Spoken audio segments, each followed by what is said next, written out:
तो आपने बहुत सारे वादे भी किए थे वहाँ पे, जैसे जौनपुर में जाम का बहुत ज़्यादा मुद्दा रहता है। तो अब तो आप सांसद जी बन गए हैं, तो कैसे जौनपुर का विकास होगा? जब लोगों के बीच में हम लोग गए तो बहुत सारी लोगों की समस्याएं देखी, जौनपुर की समस्याएं देखी। जौनपुर में जाम का मामला है। जौनपुर शहर में सड़कें अच्छी नहीं हैं, नालियां नहीं हैं, सफाई नहीं है। ये सब चीज़ें हैं। हम लोग प्लान करेंगे कि एक सांसद होने के नाते मैं क्या कर सकता हूँ। वहाँ के प्रशासनिक अधिकारियों से बात करके, क्योंकि देखिए सरकार भी उत्तर प्रदेश में दूसरे की है, दूसरे विपक्षी दल की है, सेंटर में विपक्षी दल की सरकार है। मैं एक सांसद होने के नाते मैं कितना काम कर सकता हूँ, मैं पूरी ईमानदारी से उसको करूँगा और मेरी कोशिश होगी कि जौनपुर में काम हो, जौनपुर का विकास हो। सर 2027 का चुनाव भी करीब है, तैयारियाँ विपक्षी दल भी करने लगे हैं। देखिए समाजवादी पार्टी लगभग, मैंने अभी टोटल नहीं किया है, लेकिन 250 से ज़्यादा सीटों में जीती होगी विधानसभा में। तो समाजवादी पार्टी का अच्छा रिस्पांस है और लोगों के बीच में अच्छा मैसेज है। जौनपुर के चुनाव में क्या क्या चुनौतियाँ रही थी आपके सामने? चुनौतियाँ चुनाव में अगर ना हो तो फिर चुनाव ही नहीं रह जाता। देखिए लोगों के बीच में जाना, लोगों से संपर्क करना, लोगों को अपनी बात से कन्विंस करना। 10 साल में जो भारतीय जनता पार्टी ने झूठ फैरेब करके लोगों को गुमराह किया था, उस गुमराही से दूर करना। और देखिए हम तो जो दूर कर पाए अलग बात है, लेकिन लोग अब की बार जागरूक थे। ये भी मैं कहूँगा आपसे कि लोग अब की बार जागरूक थे और लोग चुनाव लड़ रहे थे। नमस्कार दोस्तों, टाइम न्यूज़ 24 यूट्यूब चैनल में आप लोगों का स्वागत है। जैसे कि चुनाव हो चुका है, परिणाम भी आ चुके हैं और पूरे प्रदेश में जो सबसे हॉट सीट रही जौनपुर में बाबू सिंह कुशवाहा, जो कि उनकी जीत लगभग 1 लाख वोट से हुई है, हमारे साथ मौजूद हैं। तमाम चर्चा करेंगे कैसा क्या चुनाव रहा, किन किन चुनौतियों का सामना करना पड़ा। और सर पहले तो आपको बहुत बहुत बधाई जीतने की। बहुत बहुत धन्यवाद अंशु जी। सर ये बताइएगा कि आपने चुनाव लड़ा, आपके साथ बहुत सारी चुनौतियां थीं। कभी बताया जा रहा था कि वहाँ के जो बाहुबली नेता भाजपा का समर्थन कर रहे हैं, कहीं कुछ, और आपका जो नारा था जिसकी जितनी संख्या बारी उसकी उतनी हिस्सेदारी, और जो पीडीए का नारा था वो कहीं ना कहीं जौनपुर में सफल रहा। देखिए चुनाव ही चुनौती भरा होता है, तो चुनाव में अगर चुनौती नहीं है तो फिर चुनाव नहीं है। लेकिन कुछ ज़्यादा ही हो गया था। लेकिन जो वहाँ के लोगों की सूझबूझ थी, जौनपुर की जो सम्मानित जनता है वो बहुत जागरूक है, पढ़े लिखे लोग हैं, हर क्षेत्र में आगे हैं। वो बाखूबी समझते हैं कि उन्हें किसको चुनना है, किसको नहीं चुनना है। तो जब हम लोग गए तो पहले दिन से ही वहाँ के लोगों ने बना लिया था मन कि हमें इंडिया गठबंधन के उम्मीदवार बाबू सिंह कुशवाहा को जिताना है। वो उसी लाइन पर रहे। एक तो जाति जनगणना का मुद्दा है, आबादी के हिसाब से हिस्सेदारी का मुद्दा है, रिजर्वेशन का मुद्दा है, पीडीए का जो नारा आदरणीय अखिलेश यादव जी का रहा वो है। ये सब मुद्दे रहे और इसी के तहत लोगों ने पूरे मन से और संविधान को बचाने का, जो बाबा साहब अम्बेडकर का संविधान है उसको हमें बचाना है, उसको सुरक्षित रखना है, वो हमारे देश में पूरी तरह लागू हो। इन सारे मुद्दों के साथ में लोगों ने इंडिया गठबंधन को वोट दिया और हम लोग जीत करके गए। सर हम भी जौनपुर में लगातार चुनावी यात्रा कर रहे थे।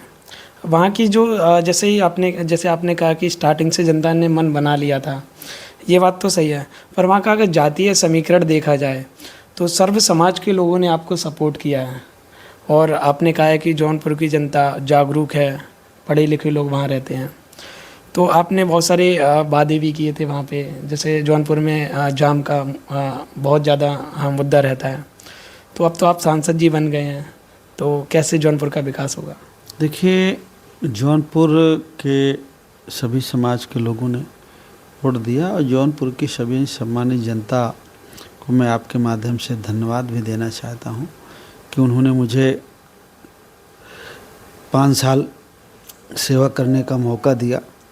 और साथ में जो हमारे इंडिया गठबंधन के अलायंस पार्टनर के साथी थे, समाजवादी पार्टी के सिंबल से मैं लड़ ही रहा था, कांग्रेस पार्टी के साथी, आम आदमी पार्टी के, जन अधिकार पार्टी के साथी, कम्युनिस्ट पार्टी के, वीआईपी के सभी साथियों ने बढ़ चढ़कर साथ दिया।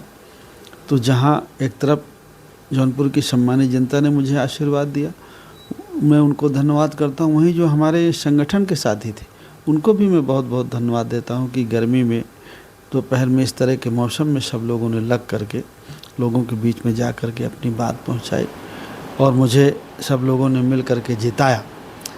हम लोगों ने जब लोगों के बीच में हम लोग गए तो बहुत सारी लोगों की समस्याएं देखी, जौनपुर की समस्याएं देखी। जौनपुर में जाम का मामला है, जौनपुर शहर में सड़कें अच्छी नहीं हैं, नालियां नहीं हैं, सफाई नहीं है, ये सब चीज़ें हैं। हम लोग शपथ ओथ लेकर के जाते हैं, फिर अपने साथियों के साथ बैठ करके हम लोग प्लान करेंगे कि एक सांसद होने के नाते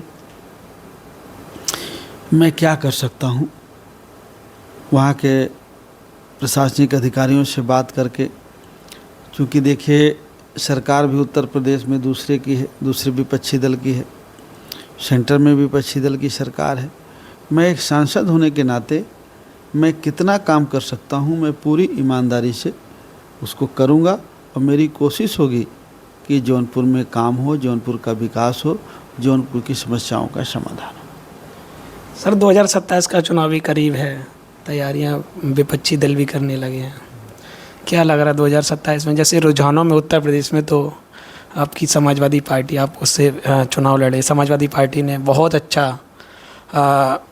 अपना वो किया है कि समाजवादी पार्टी जहां पहले केवल 5 सांसद हुआ करते थे अब वो बढ़कर 37 हो गए हैं। देखिए समाजवादी पार्टी लगभग, मैंने अभी टोटल नहीं किया है, लेकिन 250 से ज़्यादा सीटों में जीती होगी विधानसभा में। तो समाजवादी पार्टी का अच्छा रिस्पांस है और लोगों के बीच में अच्छा मैसेज है और निश्चित तौर पर जब 27 में चुनाव होगा तो समाजवादी पार्टी प्रचंड बहुमत के साथ आएगी। इंडिया गठबंधन के साथ समाजवादी पार्टी के नेतृत्व में प्रचंड बहुमत मिलेगा और आदरणीय अखिलेश यादव जी मुख्यमंत्री बनेंगे। अब ये जितने भी समाजवादी पार्टी के सांसद जीते हैं, आप भी अखिलेश यादव जी के साथ आपकी बैठक हुई, तमाम चर्चाएं हुई थी, प्रेस कॉन्फ्रेंस हुई थी, क्या क्या वहाँ चर्चा हुई थी? नहीं, क्या कहा था अखिलेश यादव जी ने? नहीं, कुछ नहीं, उन्होंने तो वो चूँकि सीनियर हैं, पार्लियामेंट में 4-5 बार जा चुके हैं, तो वहाँ के अनुभव के बारे में, कैसे वहाँ सवाल लगाने हैं, कैसे हमारा आचरण रहना चाहिए, इन सब बातों पर उन्होंने चर्चा की, एक अपना सुझाव दिया, एक सबको समझाने की कोशिश की, जागरूक करने की कोशिश की, अच्छी गाइडलाइंस दी उन्होंने। सर एक चीज़ और बताइएगा कि उत्तर प्रदेश में समाजवादी पार्टी का अच्छा जनाधार देखने को मिला है और वहीं कहीं ना कहीं इंडिया गठबंधन की बात करें तो मान लीजिए उत्तर प्रदेश में तो बहुमत पा लिया इंडिया गठबंधन ने, और आपकी भी जो जीत हुई है, आपकी जौनपुर की जब काउंटिंग हो रही थी तो आप केवल एक बार पीछे चले थे, बाकी लगातार आपने लीड बनाई हुई थी, इतना प्यार मिला आपको जनता का। हाँ, पहले राउंड में हम एक बार पीछे रहे, उसके बाद लगातार हम लोगों को लीड रही और अच्छे मतों से वहाँ की सम्मानित जनता ने और हमारे पार्टी के पदाधिकारियों ने हमें जिताया। जौनपुर के चुनाव में क्या क्या चुनौतियाँ रही थी आपके सामने? चुनौतियाँ, चुनाव में अगर ना हों तो फिर चुनाव ही नहीं रह जाता। देखिए, लोगों के बीच में जाना, लोगों से संपर्क करना, लोगों को अपनी बात से कन्विंस करना। 10 साल में जो भारतीय जनता पार्टी ने झूठ फरेब करके लोगों को गुमराह किया था, उस गुमराही से दूर करना। और देखिए, हम तो जो दूर कर पाए अलग बात है, लेकिन लोग अब की बार जागरूक थे। ये भी मैं कहूँगा आपसे कि लोग अब की बार जागरूक थे और लोग चुनाव लड़ रहे थे। हम लोग अपनी बातों को कहने ज़रूर गए, लेकिन उसके पहले लोग जागरूक थे, लोग अलर्ट थे, लोग तैयार थे कि नहीं हमें बदलाव करना है। ये बेरोज़गारी बड़े पैमाने पर बढ़ी है, महंगाई बढ़ी है, तो बीजेपी से निजात पाना चाहती थी जनता, और बीजेपी को लोगों ने मना लिया था मन कि उनसे हराना है और इंडिया गठबंधन को जिताना है। अब की बात 400 पार का नारा विफल रहा। हाँ, उस नारे की कहाँ कोई बात है। नहीं, जो भाजपा कहती थी। तो आप लोग देख सकते हैं हमारे साथ जन अधिकार पार्टी के राष्ट्रीय अध्यक्ष और जौनपुर के सांसद, समाजवादी पार्टी के सांसद बाबू सिंह कुशवाहा जी मौजूद थे। तमाम चर्चा की है और जौनपुर से जीत कर आए हैं 1 लाख वोटों से। तो मैं एक बार फिर से आपको बधाई देना चाहूँगा, बहुत बहुत बधाई। बहुत बहुत धन्यवाद, बहुत बहुत। और सर का मानना है कि जौनपुर की जनता के लिए हमेशा तैयार रहेंगे और जो भी विकास के मुद्दे वहाँ पर दिए थे वो सभी मुद्दों पर काम होगा। बहुत बहुत धन्यवाद।